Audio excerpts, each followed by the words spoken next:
심지어는 아이 전용 냉장고를 또 따로 놓으면서 아이가 좋아하는 간식거리나 이런 걸 너무 푸짐하게 넣어놓는 분들도 계시고요. 그러다 보니까 아이가 할머니는 내 편, 할아버지는 내 편, 나는 내 마음대로 해도 괜찮아. 이런 경우가 많이 있는 것 같아요. 그러나 특히 어려운 거는 시어머니가 애를 봐줄 때는요 더 힘들다고 그래요. 왜 그러냐면 저녁에 보니까 애가 말을 안 들어. 너 이리 와봐. 혼내면 시어머니가 애미야 너 나한테 감정 있니? 왜 애한테 화를 푸니? 자 이러면 어떻게 하겠어요? 안녕하세요. 홍양표 박사입니다. 안녕하세요. 추정희 박사입니다. 우리가 지난 시간까지 애정결핍증에 대해서 여러 가지 현상과 그리고 솔루션을 가지고 이야기 나눠봤거든요. 네. 자, 또 하나 많은 엄마들이 고민과 상담거리가 뭐냐면 요즘에 맞벌이 부부가 많잖아요. 네. 그래서 이제 집에서 이모라고 하는 분이 아이를 봐주거나 조부모가 이제 아이를 많이 봐주고 자, 이런 아이들이 사실은 저는 이렇게 말해요. 그냥 극단적으로 딱 얘기합니다. 어머니 버는 만큼 빈 거 있어요.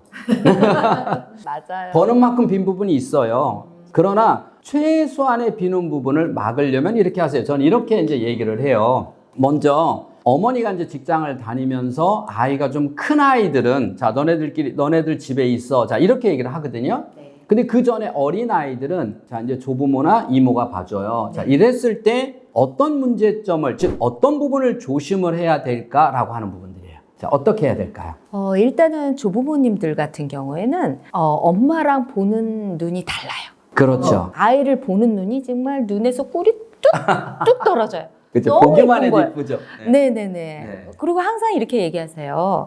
정말 우리 딸이 이렇게 예뻤으면, 소녀처럼 예뻤으면 네. 난 못 키웠을 거야. 네. 근데 그 감정 자체가 물론 잘하시는 분들도 계시지만 너무 이쁘다 보니까 정말 아이가 걷는 것조차도 아깝다고 하시는 네. 분들이 있어요. 심지어는 아이 전용 냉장고를 또 따로 놓으면서 아이가 좋아하는 간식거리나 이런 걸 너무 푸짐하게 넣어놓는 분들도 계시고요. 그러다 보니까 아이가 할머니는 내 편, 할아버지는 내 편, 나는 내 마음대로 해도 괜찮아.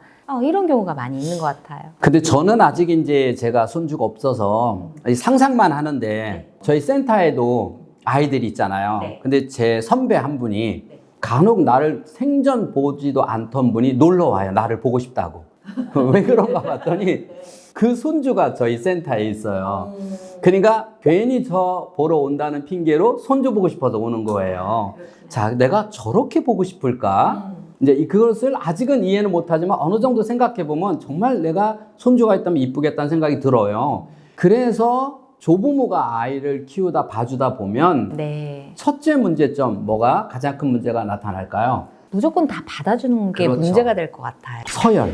서열. 그러면 할머니, 할아버지가 일단 나보다 서열이 미치다라고 생각하는데 어느 날 보니까 엄마, 아빠가 할머니한테 꼼짝을 못해요. 할머니, 할아버지. 그럼 엄마, 아빠도 내 서열 밑이다라는 생각이 가는 게 그래서 일단 가장 큰 문제는 눈에 보이지 않지만 이 아이가 서열에서 자기가 상위라고 생각했을 때 얼마나 큰 문제점이 크면서 나타날지는 정말 경험 안 해본 분은 모르잖아요. 자, 서열이 깨진 아이들의 특징이 뭐가 있죠? 집안에서 호랑이가 되는 거죠. 네. 한마디로 말하면 싸가지가 없어요.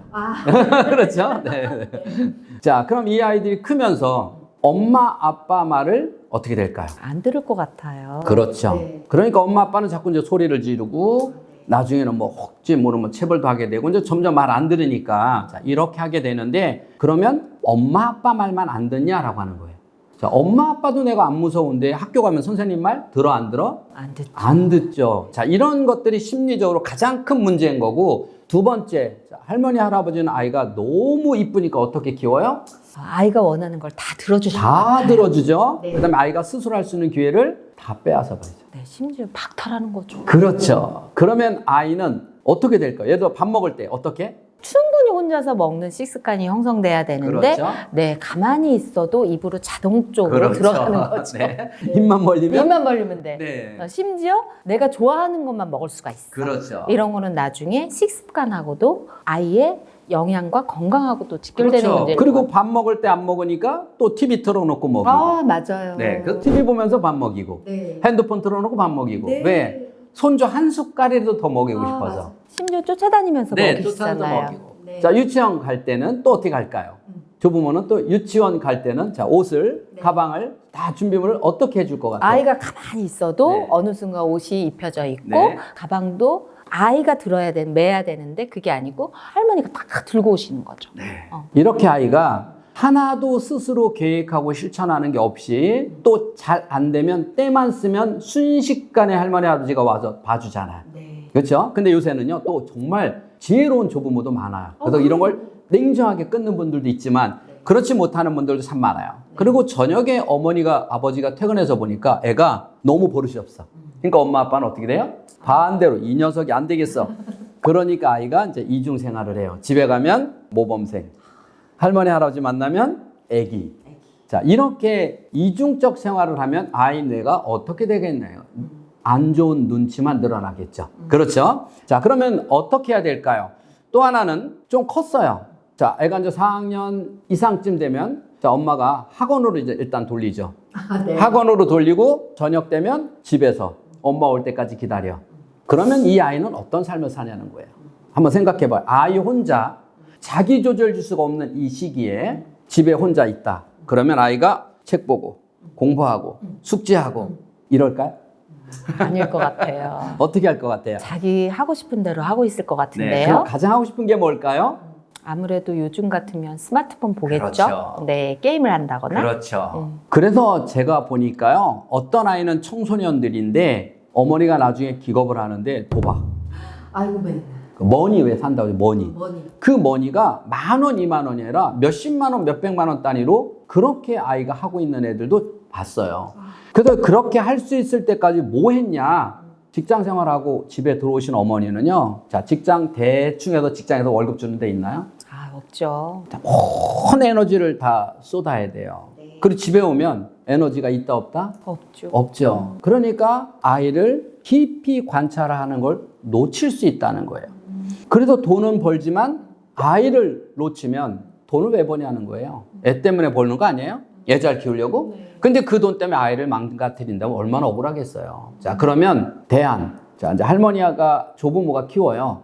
자, 솔루션은 어떻게 그러면 해야 될까요? 일단은 조부모님한테 맡겼으면 네. 조부모님을 신뢰하는 것도 굉장히 중요하지만 같이 아이를 키울 때는 일관성이 있게 교육하는 게 정말 중요하다고 생각합니다. 그래서 네. 같이 대화하고 네. 충분히 어떤 식습관은 어떻게 하고 이런 것들이 어느 정도 통일되게 일관성 있게 진행될 수 있도록 서로 좀 공감 대화를 네. 해보면 어떨까 싶습니다. 그나 특히 어려운 거는 시어머니가 애를 봐줄 때는요 더 힘들다고 그래요. 왜 그러냐면 저녁에 보니까 애가 말을 안 들어. 너 이리 와봐. 저 혼내면 시어머니가 애미야 너 나한테 감정 있니? 왜 애한테 화를 푸니? 자, 이러면 어떻게 하겠어요? 그래서 지금 말씀하신 것처럼 처음부터 이렇게 되기 전에 처음부터 밥 먹을 땐 이렇게 해주시고 또 아이가 공부하는 습관 이렇게 길들여 주시고 이렇게 처음부터 다 터놓고 미리 얘기를 하면 서운하지 않은데 어느 날 아이가 문제적 행동이 보이고 나서 그걸 가지고 하려고 하니까 그러면 내가 얼마나 애를 사랑으로 봐줬는데 서운하실 거 아니에요. 그래도 다들 한마디 하죠. 그래 애 봐준 공은 없대더니 이제 이렇게 나오는 거잖아요. 그런 소리 안 들으려면 처음부터 소통을 해라.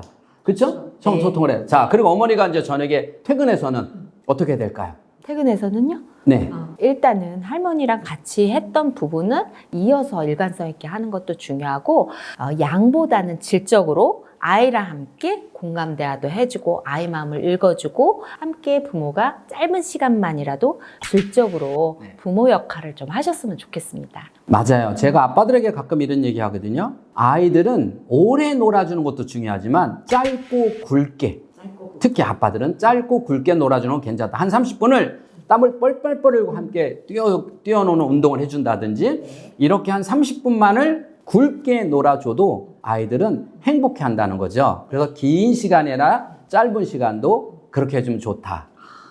그렇죠? 네. 네. 오늘은 이렇게 많은 엄마들이 고민하고 계신 직장맘, 직장맘들의 고민을 한번 이야기를 나눠봤습니다. 지금까지 인간 수업의 홍양표 박사였습니다. 감사합니다. 감사합니다. 그래서 제가 번뜩 떠오는 게 우리나라 아이들이 수학 시험은 잘 보지만 수학자가 부족하고, 과학에 대한 올림피아드에서 공부는 잘하지만 과학자가 적은 이유가 응용이 안 되는구나. 선생님, 이거는 왜 이렇게 노래요? 하고 물어볼 수 있거든요. 그럴 때 바로 팬티 색깔이 노래서 그래 이런 것보다는 너는 왜 노랗다고 생각하니? 너의 생각은 뭐야? 개방형 질문을 하기 위해서는 우리 어머님들이 일단은 좀 생각을 더 많이 하고 준비를 하셔야 될 것 같아요.